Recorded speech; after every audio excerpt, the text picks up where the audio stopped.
Good afternoon. We are at the Bhai Veer Singh Sadan in New Delhi. It's a very important event. A book called The Secret in Private Papers of the Akali Movement 1920 to 1925 has been released today.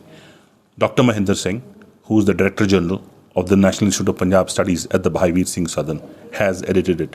Dr. Singh has often been a large worker or a spokesperson or an author, an erudite author for the Akali movement, the Sikhs and the Punjabis and the Punjabiyat. Dr. Singh, how did this book come about? It's a very basic question. I got registered for my PhD in the University of Delhi with Professor Bipin Chandra as my guide. He asked, what is this Akali movement? I said, sir, this has been studied so far only as a movement for Gurdwara reform, but it was more than that. It started in 1920. By 1922, all Gurdwaras have been in the control of the SCBC.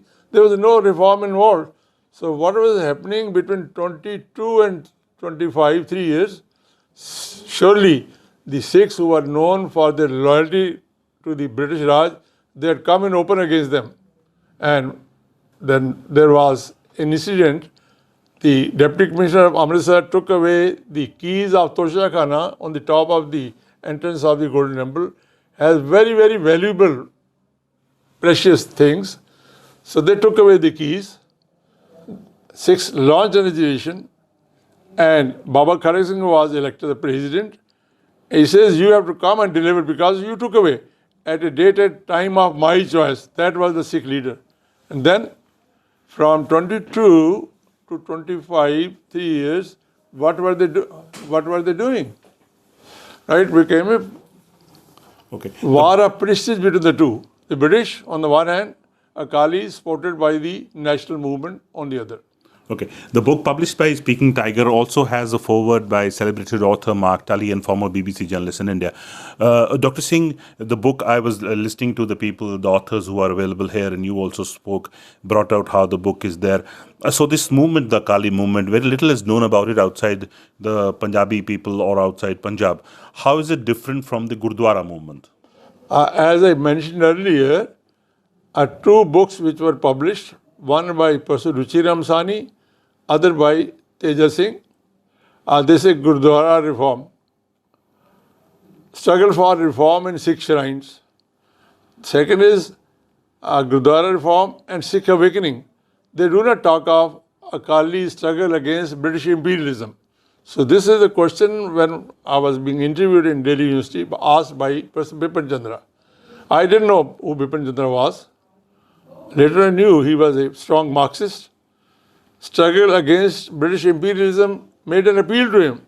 He says, why don't you work on this? I said, sir, I will, but there is no material here. Because when partition took place, records of Punjab, they were not transferred. They stayed in Lahore. So one day, he introduced me to Professor Noor Hassan, who was Minister for Education. He says, young man, no problem, we can send you to Lahore. After 3 days, he says, no, Lahore is not possible because of bad relations. What else? I said, all material is lying in India Office Library and with the private families, the governors and the viceroys in their family collection. He says, no problem, we can send you to England anytime. So Noor Hassan was so impressed by my work, he heard me speak in one of the conferences. In a week's time, he arranged. So I got first fellowship by the Indian Council for Historical Research to go to UK and consult. Now, there I met past governors, past viceroys, and also Lord Mountbatten by chance. And then I collected their papers. The biggest catch was Sir James Dunnett, who was the Deputy Commissioner of Amritsar, giving me an album of 46 photographs, which some photographer presented him after Guru Ka Bagh Morcha. Sir, so how I understand from the book, you bring out a new dimension of the relations of the Sikhs with the British.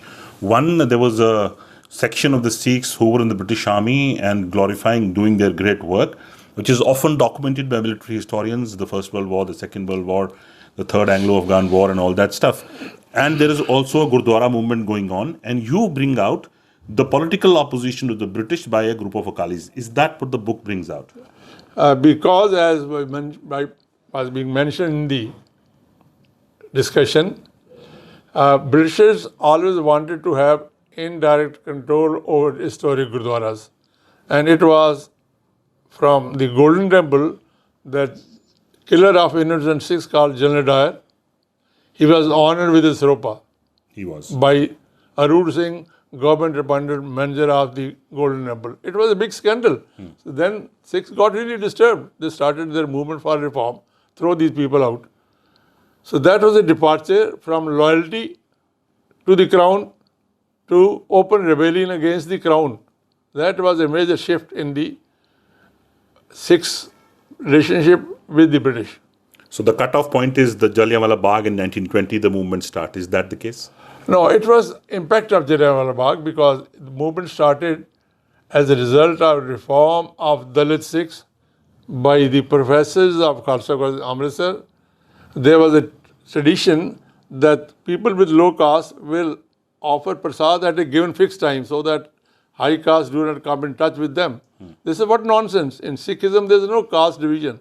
So these professors converted those so-called Dalit Sikhs, made them Khalsa Bradri, and there they took them to take prasad. And prasad was refused, and then they said, no, you can't refuse the prasad. And the priests ran away. The Gurdwaras came under the reformers' control. Then they went to Akal Takht, considered to be a major center of political activity of the Sikhs. The priest got so scared of the reformers that he ran away from his seat. Tejas Singh Puchar captured the seat, and the two major Gurdwaras, they were reformed without any violence. However, violence occurred when it came to reform of Gurdwara Nankana Sahib. This was a major Gurdwara where Guru Nanak was born, that place. It was being controlled by a Mahant called Narayan Das. And you know, when the income increases, they tend to become corrupt. So, Dr. Saab, when this event happens, 1920, it is an event of the community, not of political event. Is that the case? No, I don't agree. It was event of the community, but the community was lucky. They had friends like Ruchi Ramsani. From their intervention, it became event of the whole country. Mahatma Gandhi went to Nankana Sahib, expressed sympathy with the innocent Akalis who were butchered and tied to the tree and burned up.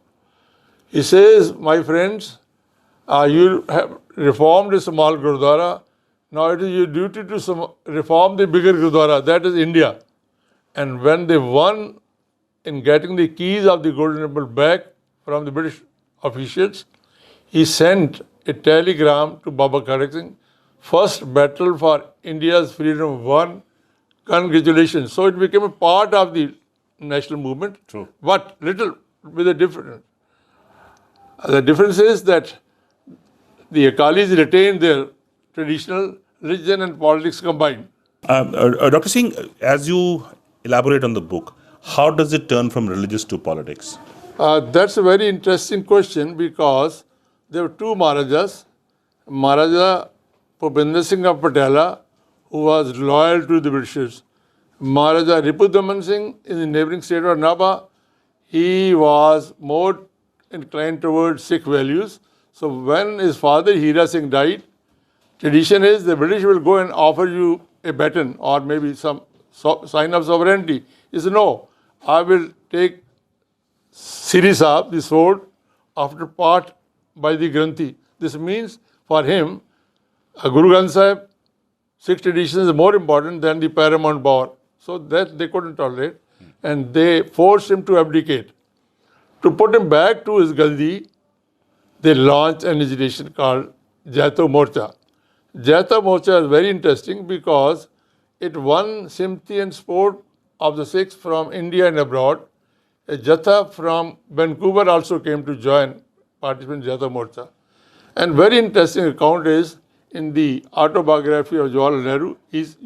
He went to express his sympathy and support with the Akalis along with Kichlu and Gidwani. First time they were tied together in the This handcuffs. is 1927, if I'm not wrong. No, not 27. This is 24. Jata Morcha. Jata Morcha. And he was taken to the jail. He first time experienced that jail is like this, because Britishers didn't bother. They didn't bother who Nehru was. And when he was arrested in British India, he was taken care because he was son of Motilal Nehru. But the local people, Gurdiyar Singh was the administrator. He didn't know who is Nehru, not bothered. And then they were taken to the jail. Nehru, being an advocate, he says, under what law have you arrested us? He says, my baap the order hai. That is the governor's order. Governor's of the order hai. Tonu arrest karna hai. So then he writes, which is very important. There is something called statement written in Naba jail. Last line of that statement is that I was in jail when the Guru Ka Bagh Morcha was launched and won by the Akalis. I marveled at the courage and sacrifice and wish that I should be given an opportunity to come up to their high standards. Sat Sri Akal. This is time is also given, Sat Sri Akal. So this is, I think, difficulty is, talk frankly, in India it's difficult to talk of Tara Singh. In Punjab it's difficult to talk of Nehru. There's nothing, Nehru was very tolerant, so was Tara Singh. He was. So they were not enemies, they have been made enemies by the media. Arya Samaj and Singh Sabha, they were not enemies. So media plays a role for politics. Okay. Dr. Singh, thank you for speaking to us. This is a wonderful book, Secret and Private Papers of the Akali Times, 1920. The British were ruling India. The SGPC was yet to be formed, and the Akalis started off what Professor Singh decides, Dr. Singh tells us, was a kind of rebellion against the British. It was triggered off by the Jallianwala Bagh movement, a political, religious, community event which led to the formation of what is called the Akali movement. Dr. Singh, thank you for speaking to us.